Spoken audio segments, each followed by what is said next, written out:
In October 2018, we chartered a Sunsail 53 and a Sunsail 51 from Levkas.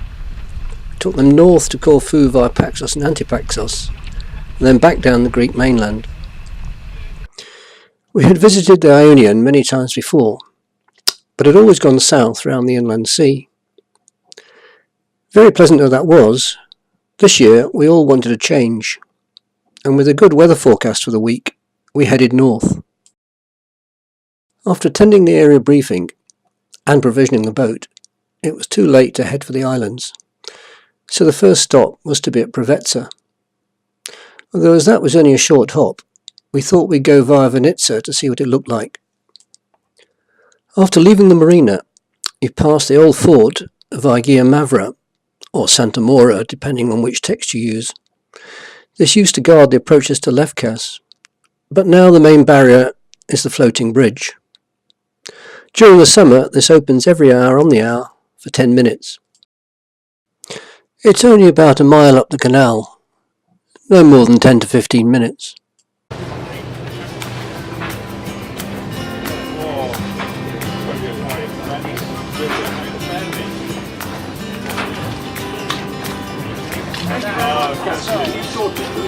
At the bridge.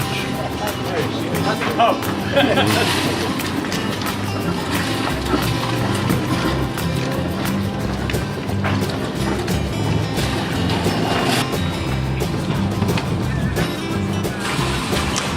We slipped about 35 minutes before the bridge was due to open, much earlier than necessary, but that gave time to get things stowed away and for everyone who wanted to try out the boat's handling characteristics.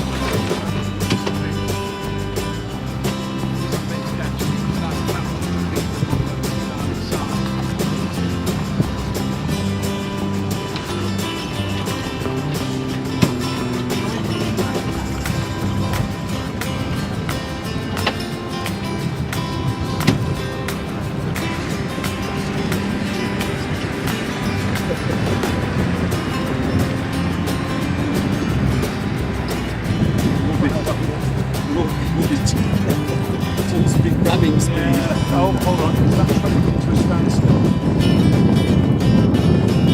Yeah.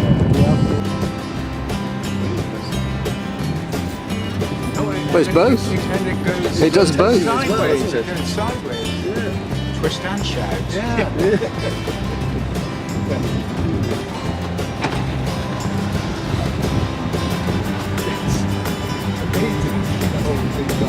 How long does this stay open? 10 minutes, apparently. And if you're a lot of people behind us. If you're at the back of the road, oh yeah, there'll be a motoring. They'll start motoring. Are they going back? Yeah, they're getting away from us. Hold on.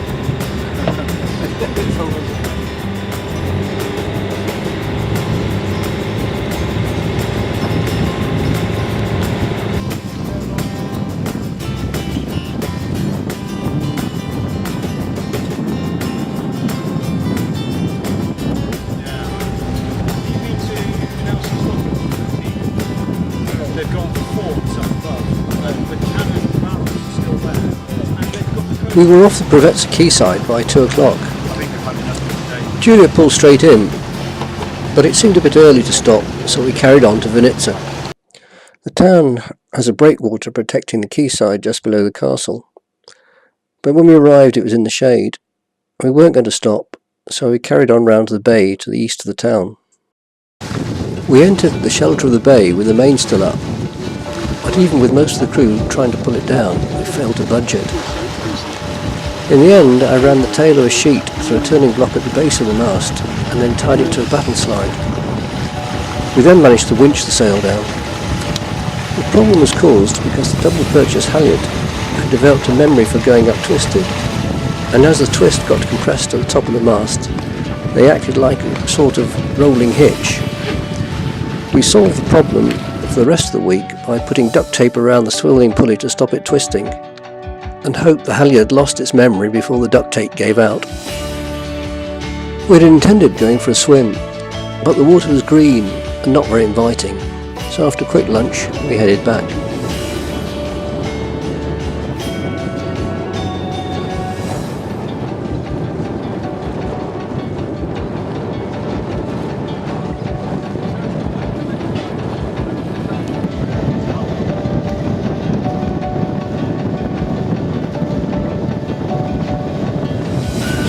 The area briefing had warned that there might be a current flowing past Preveza. Which way it was going would depend on atmospheric pressure.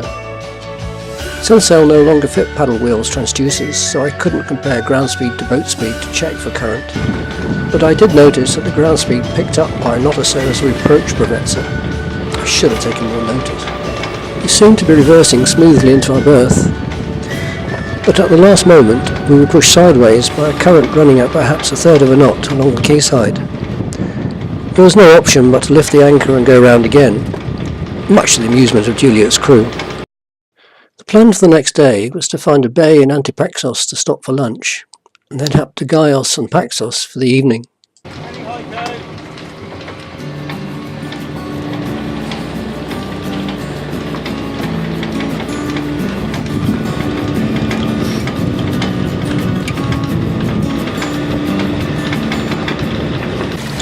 Across the channel appeared to be a large marina, but on closer inspection it was just a small marina and a huge boatyard. The current had increased overnight and now looked more like a couple of knots.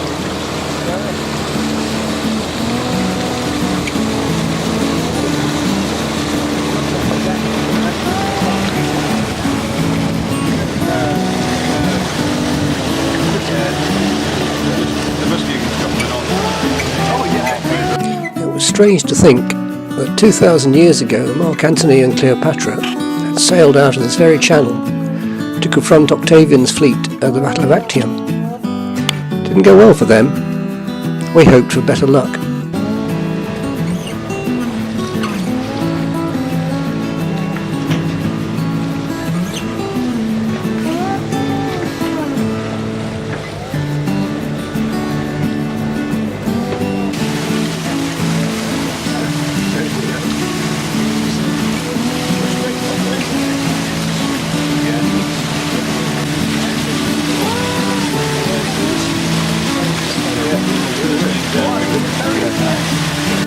We found an idyllic bay on the east coast of Antipaxos, where we anchored in sand close to the rocks and all went overboard for a swim.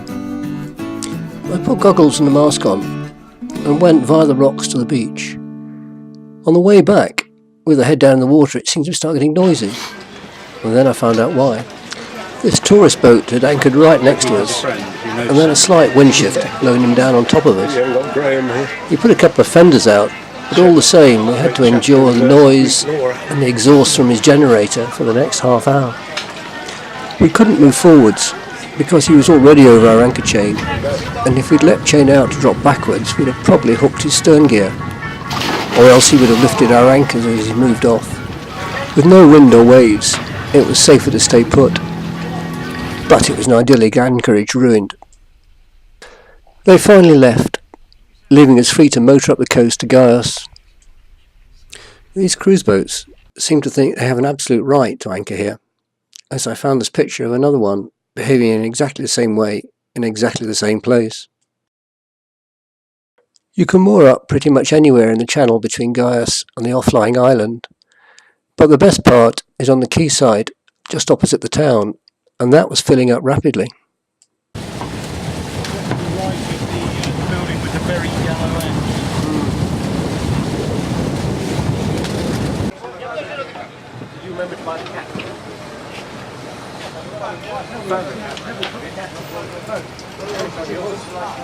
Just beware. Beware.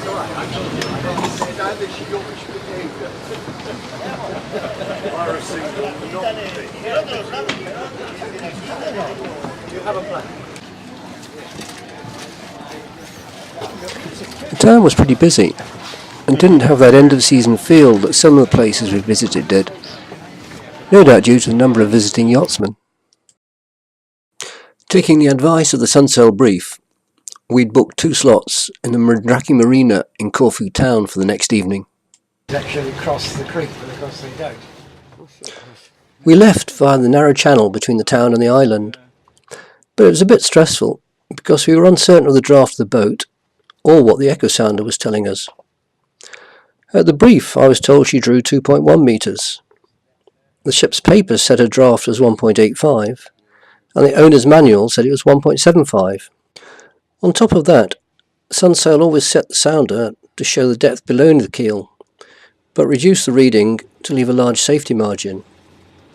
The result was that we often saw 0 on the sounder when we were trying to moor up, but had no idea how much water there was actually left. A submarine.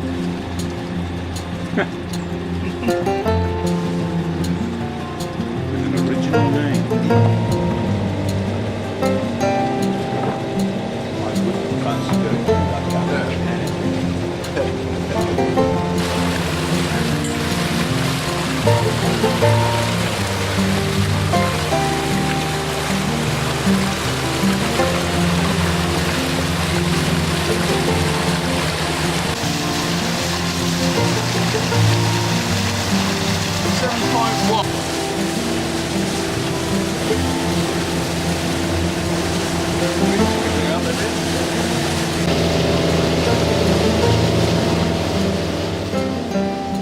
As we closed with Corfu, Juliet closed with us.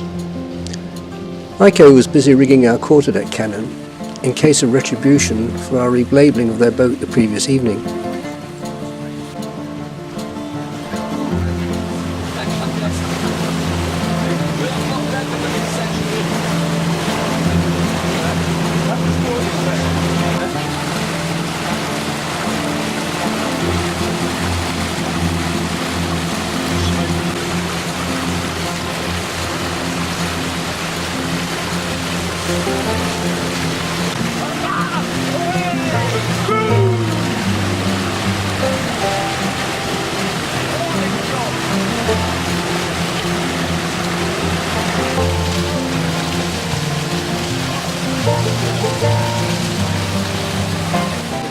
We tried not to be too obvious collecting photographic evidence of our relabelling, as we were fairly sure they wouldn't be able to see it from deck, and hadn't been in their dinghy to see it from there either.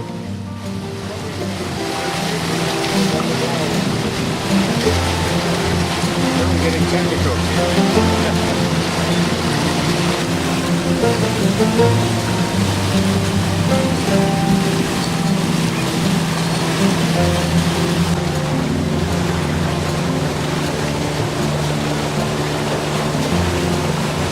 On rounding the sunspit at the southeast end of Corfu, we pulled in to anchor for lunch. It was very shallow, not particularly scenic, but at least we were anchored over shallow sand and the water was warm.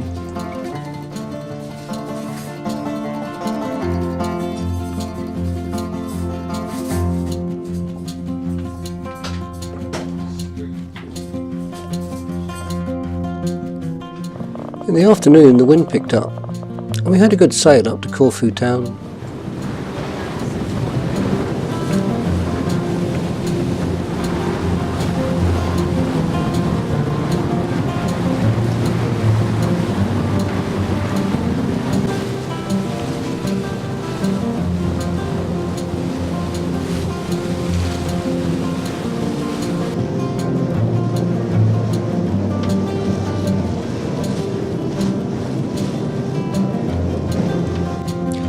As we approached the fortress, Juliet was about half a mile ahead of us, so we switched the marina frequency to see what berthing instructions she was given. Despite the Sunsail briefing about it being necessary to book in advance, there was actually plenty of space, but even so we had to wait for about 10 minutes while 2 boats were moored before the harbour master would let us in.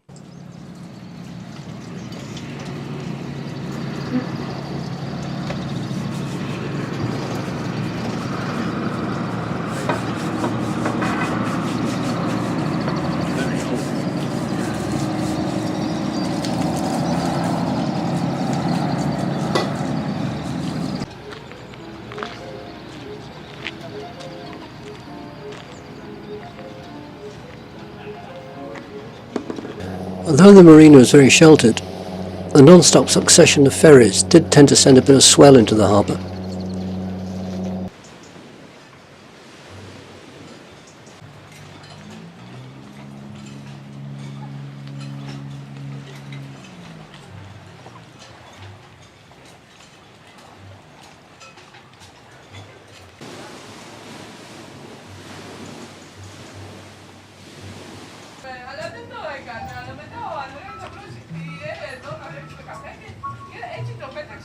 The marina was a fair bit more expensive than the average Greek one, but it was worth it just for the ambience of the place. The centre of the town was close by, and to get there you had to climb up through the battlements. Like most of the other major forts in this area, this one was built by the Venetians, or rather the Venetians made major improvements to earlier Byzantine defences. However, unlike most of the other fortresses, which spent several centuries repeatedly changing hands between the Venetians and the Ottomans never got into this one, despite 3 determined attempts. The Venetians locked themselves in and the populace out. When the Ottoman attacks failed, they killed or carried off most of the civilian population of Corfu into slavery. The predominant architectural style in the centre was Venetian, but the long colonnade dated back to the French occupation during the Napoleonic Wars. Behind the trees was the British contribution, the cricket pitch, right in the centre of the town. After the Napoleonic War, the British ruled the Ionian Islands as a protectorate, with the administration based in Corfu. This concrete slab shows the foundations of the officers' quarters from that era. The islands were handed back to Greece in 1864, and in 1992 the School of Music was built in place of the old mess.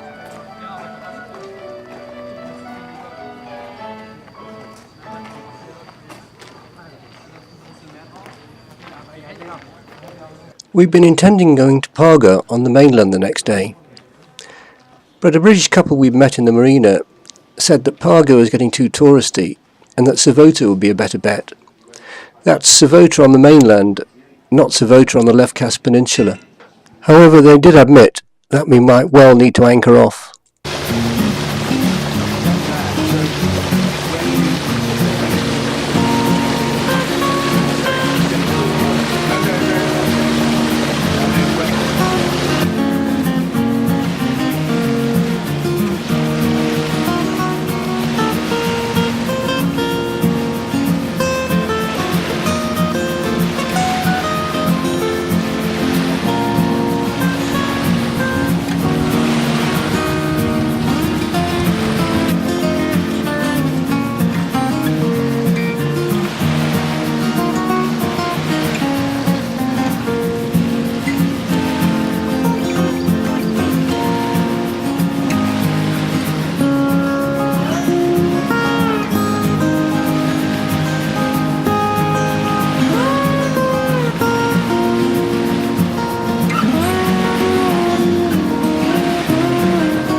Rod Heichel's pilot describes Savota Harbour as being newly built and only suitable for boats up to about 35 feet. He also points out that it's very exposed to northwesterlies and questions whether it is even viable in a blow. When we arrived, the harbour was very crowded, and the only space available was stern to on the town quay. The wind was blowing small waves against the quay, which could have made for a noisy night. And long before we got close in, the echo sounder was down to 0.2 metres, so we chickened out. Heichel recommends anchoring in Monastery Bay, the shallow bay to the northwest of the town, but that appears to have been developed since he was last there, and much of the bay is buoyed off for swimmers. There are 2 shelter bays in the channel immediately south of the town, but one is very shallow, and the other are occupied by pontoons for a Nielsen flotilla. Our area briefing had forbidden us from making passage between any of the major islands, so we had no choice but to go right the way outside to find shelter.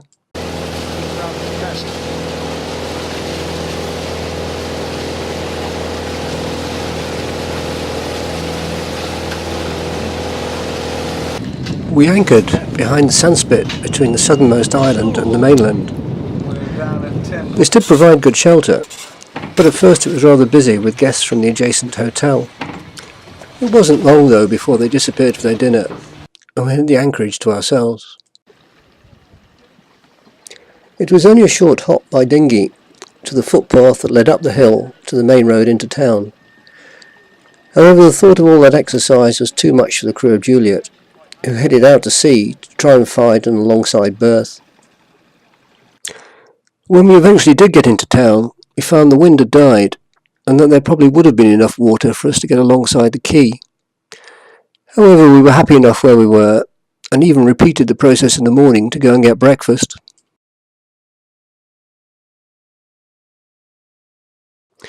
On our return, we found that the boat had swung through 180 degrees, but the anchor was still holding, which was a relief because when we first arrived it had dragged. I'd had to dive in and make sure the anchor was well embedded in the sand and clear of the weed with plenty of chain on the bottom. When Mike and John got back with the bread, we were ready to up anchor and go and try and find out what had happened to Juliet. We thought that Juliet had gone north to Plateria and had agreed to rendezvous with them at Lefkas on the northern tip of Paxos. The plan was then to cross back to the mainland at Parga.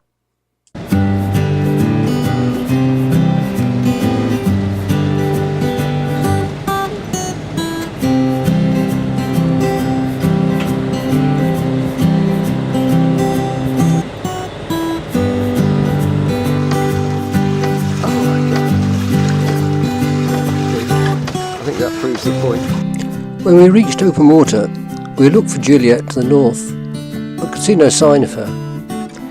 We called her up, and they said they were already approaching Lefkas, having spent the night at Gaios. We didn't hear any more, so called them again, and they said they didn't like the look of Lefkas, and were looking for somewhere else. I found that odd, because Sunsail had eulogised the merits of Lefkas. 5 minutes later, Juliet were back on the radio, admitting they'd looked at the wrong bay, and were now anchored in Lefkas. A quarter of an hour later, we joined them, and rafted up alongside for lunch.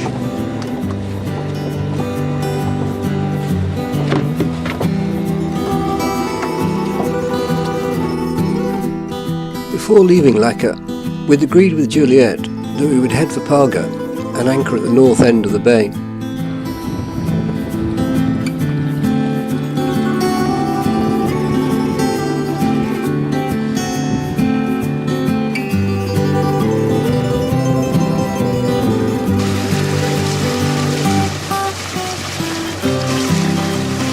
Juliet was a bit slower getting her sails up, and we left them some way behind.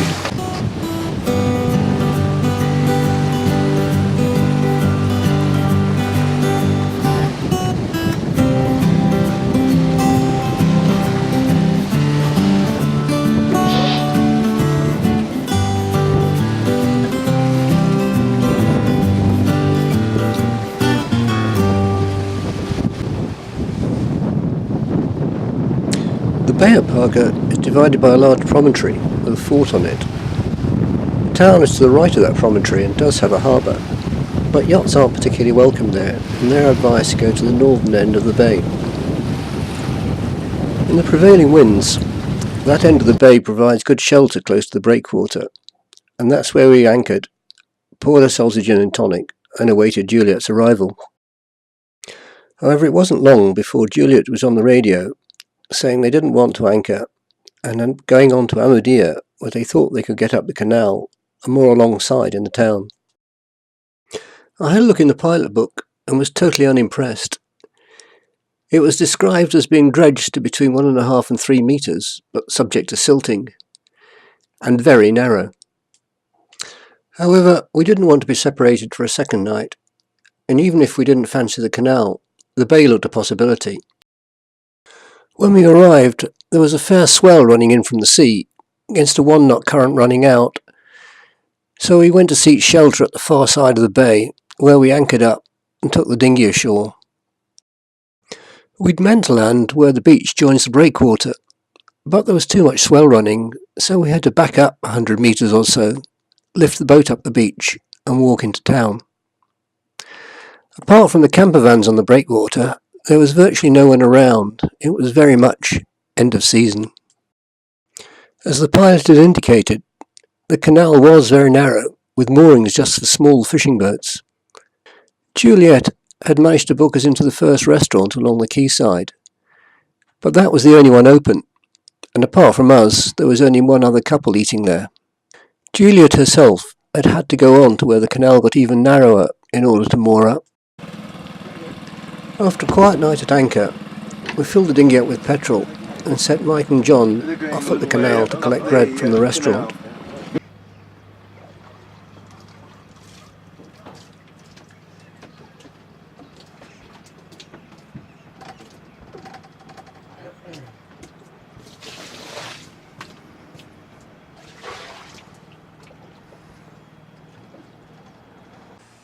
Just as the dinghy disappeared into the canal, we saw the mast of Juliet emerge from behind the trees, reversing like a stately galleon out to sea.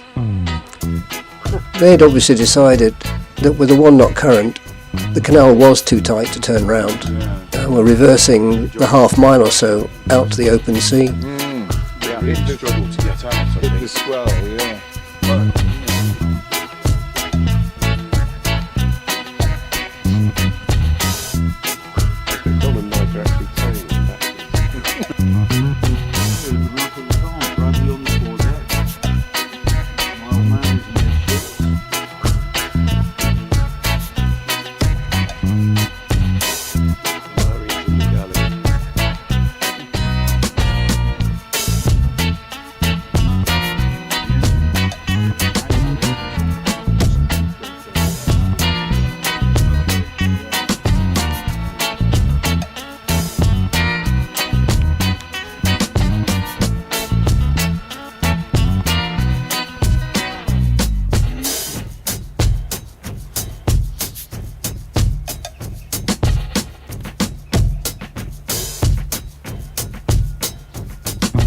I don't think the locals were too impressed by this performance, because there were at least 2 fishing boats waiting for them to clear the entrance so they could get back into port. However, when they got out, we gave them a round of applause. Or was that a loud raspberry?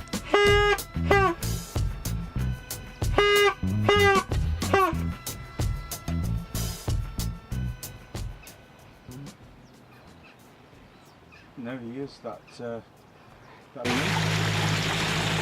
When the bread returned, we set off after Juliet via the entrance to have a closer look in the calm weather.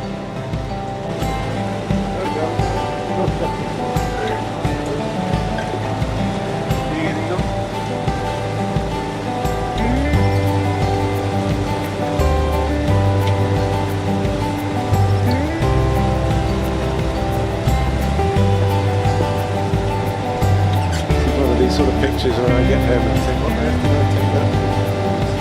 See it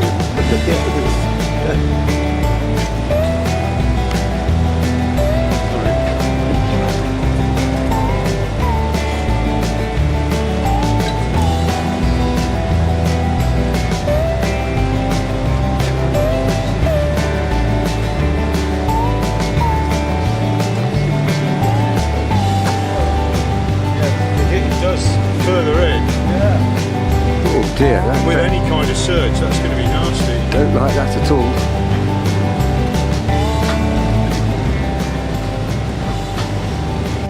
We had to hand the boats over to Sunsail, fully refuelled, by 5 o'clock, so we were heading straight back to Levkas, though Juliet was talking about stopping in Provetza for a beer at lunchtime. The weather had taken a turn for the worse, and it felt more like October in the Channel than the Mediterranean. First of all, fleeces went on, then windproofs, and then the spray hood went up.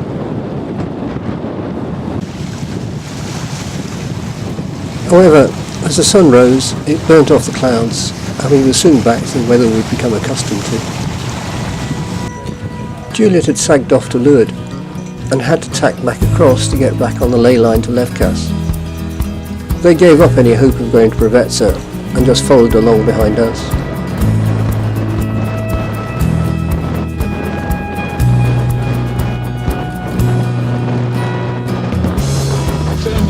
Yeah, he is. He's trying everything, isn't he?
From this distance, it was easy to spot Levkas, but not at all easy to spot the entrance to the canal. This wasn't helped by the projected lines on the plotter for our course over the ground and our heading differing dramatically. Either the fluxgate compass had been set up incorrectly, or we were making a lot of leeway, or perhaps we were being affected by current flowing out of Provetza. We'd been aiming for the 4 o'clock bridge opening, but with the increase in wind speed, we were now half an hour early for the 3 o'clock opening. We had to decide whether to stooge around outside, anchor, or try and hide away inside. In the end, we went into the commercial dock and hoped no one would chase us away.